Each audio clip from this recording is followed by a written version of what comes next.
Imagine standing knee-deep in freezing, murky water, the relentless sound of rushing currents echoing in a dark, eerie tunnel. Now picture an elderly man, frail but determined, clutching a small, trembling fox in his arms. His breath comes in shallow gasps, his weathered face etched with a mixture of desperation and hope. The question that lingers in the air is simple: will he make it out in time? Hello everyone, and welcome to Stories of Hope. Today, I am truly excited to share a tale that will tug at your heartstrings and leave you in awe. It's a story of courage, compassion, and the unyielding will of one man to make a difference. But before we dive into this incredible story, let me know in the comments where you're watching this video from. Tell me the name of your city or country. I'd love to see how far this story travels. All right, let's get started. It was a cold and stormy evening, the kind where the sky seemed to be at war with itself, unleashing torrents of rain and howling winds. Most people in the small town of Willow Creek had sought refuge in their warm homes, but not Harold. Harold was a man in his 70s with silver hair that seemed to match the dreary weather. He lived alone in a modest cabin on the outskirts of town, spending his days tending to his garden and his evenings reading by the fire. A quiet life, one might say, but Harold's heart was anything but quiet. It beat with the strength of a man who had seen life in all its harshness and beauty. That evening, Harold ventured out to check the creek behind his house. The rain had been relentless for days, and the water levels were rising dangerously close to the bridge. As he approached the creek, the sound of rushing water filled his ears.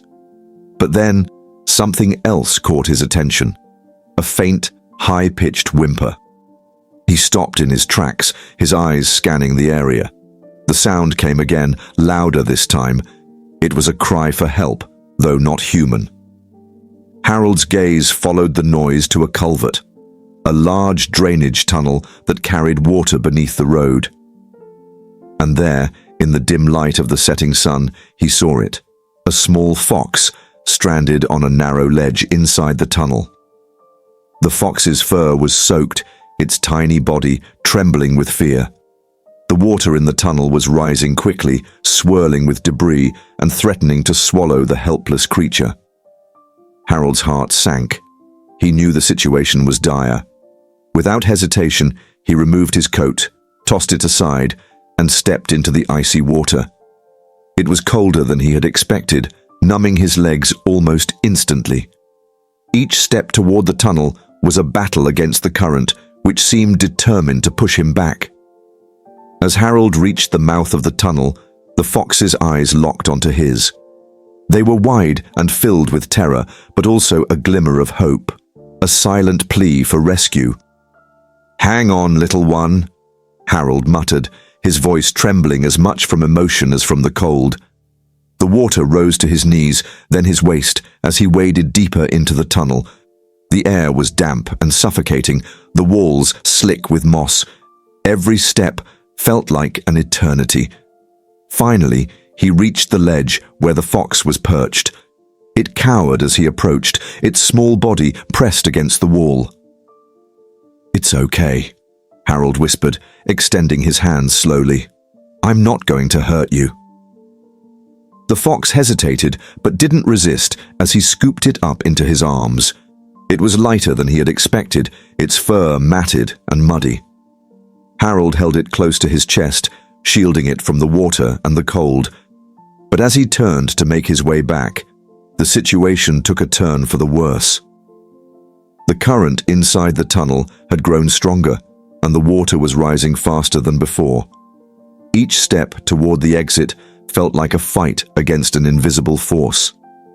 Harold's breath came in ragged gasps, his legs burning with effort.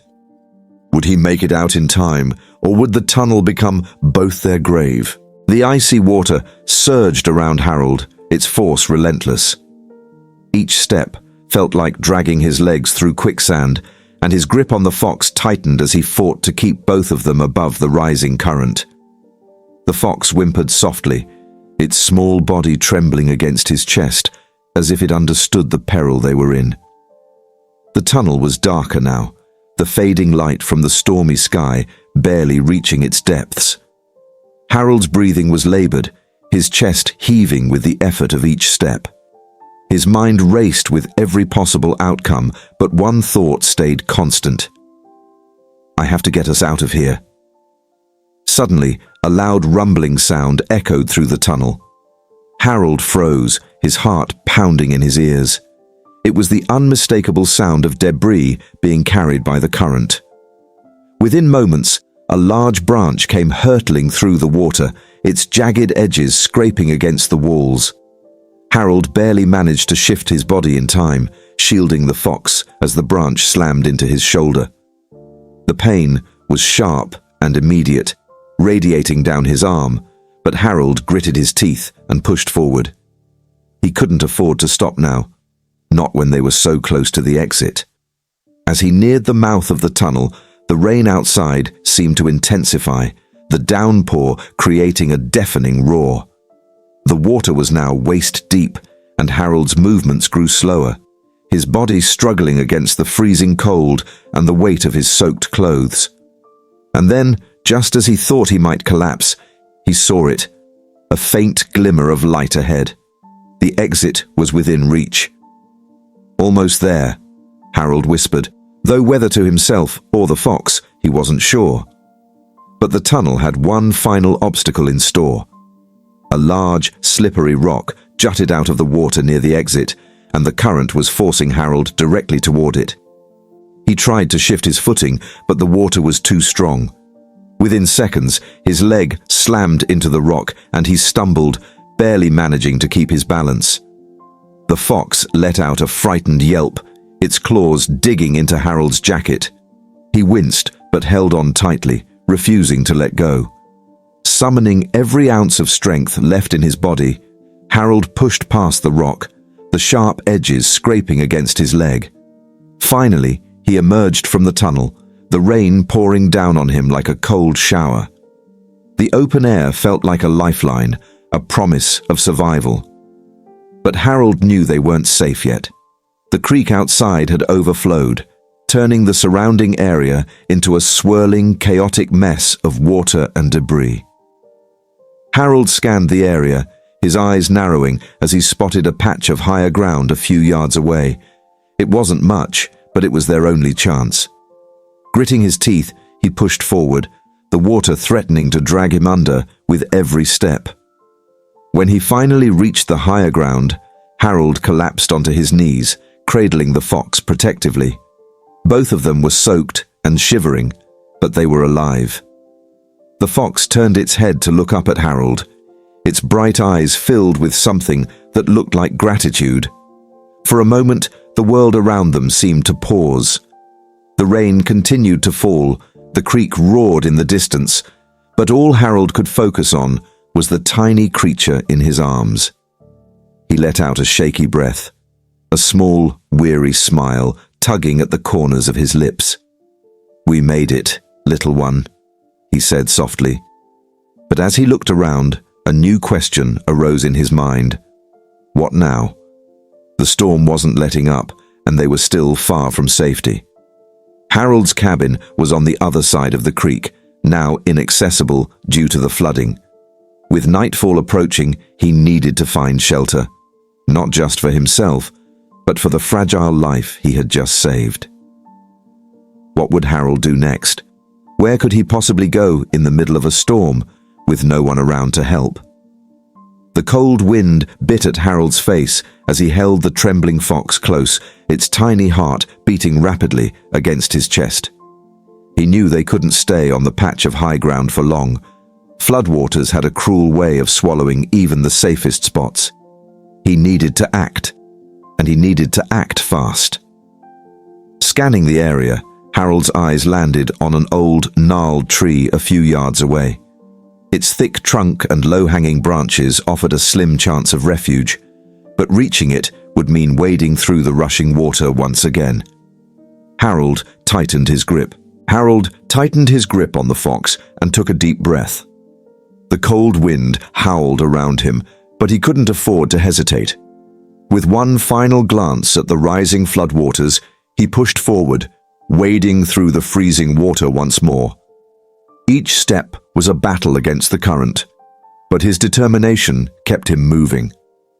The fox, though frightened, seemed to sense the urgency in his actions and clung to him even tighter. Finally, after what felt like an eternity, Harold reached the old tree. Its thick trunk provided a much-needed shelter from the wind and rain, and the low branches offered just enough coverage to protect them both. Harold collapsed against the trunk, the exhaustion from his ordeal weighing heavily on his frail body. But he didn't let go of the fox. He held it close, keeping it safe in his arms as the storm continued to rage. As the night wore on, the storm began to subside.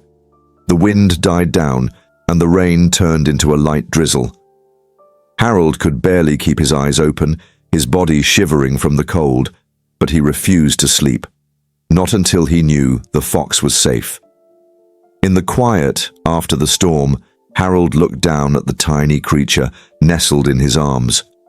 The fox, once trembling and fearful, had calmed down, its bright eyes now filled with a quiet trust. The two of them, in that moment, seemed like survivors bound together by the strength of an impossible journey. As Harold drifted off to sleep under the tree, he knew one thing for certain: he had made a difference.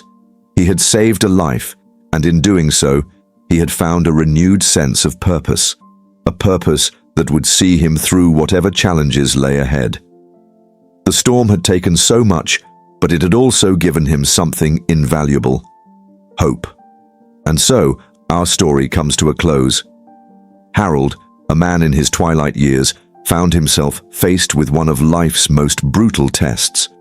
And not only did he survive, but he also saved a life along the way.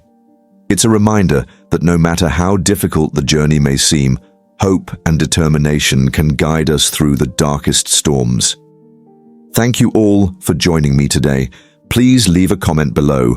What was the most inspiring part of Harold's story for you? And don't forget to share this video with someone who needs a little bit of hope today.